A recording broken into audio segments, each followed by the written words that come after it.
A few ways that you might be able to get a little bit more life out of your PlayStation 5 controller, or a couple of workarounds that may help you if you sit quite far away from here.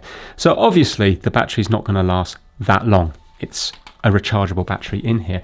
If you're sat close to the PlayStation, then what you can do is you can just play while charging it up, and then you'll be able to use it forever because it's plugged in via a cable. But a lot of you will be sat quite far away from the PlayStation 5. So what you can do is you could use a power bank to give you that extra life. And if I plug that in here now, you can still see it's charging down here. And now obviously I can take this wherever I want, even if I'm sat 15 meters away from here. As long as the wireless signal will work, it will still work.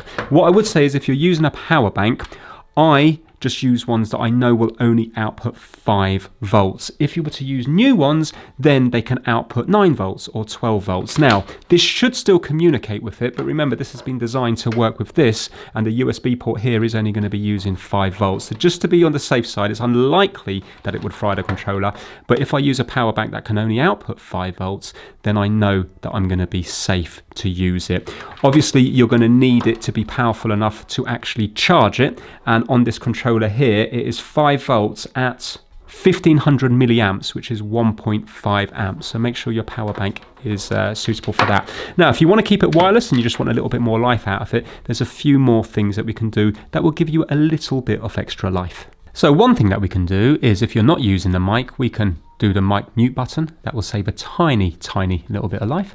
If we were to go up to settings, and then if we go down to accessories, and if we go to controller general, you will see we have 3 settings up the top here: vibration, trigger effect, and brightness off control indicators.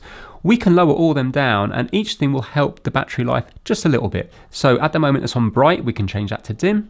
Trigger effect we can change from strong to weak or off, and vibration from strong to weak. Obviously you might not want to sacrifice these things, but you've got the option to do that. And also we can go down, this has a little speaker built in here, we can change that.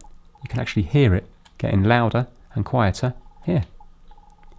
So if you're not bothered about that, or you want to lower it down, you can do, and all these things will just help the battery life just a little bit.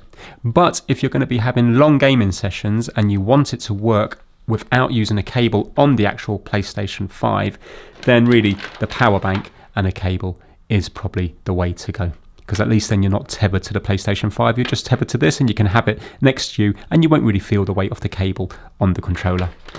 Thanks for watching.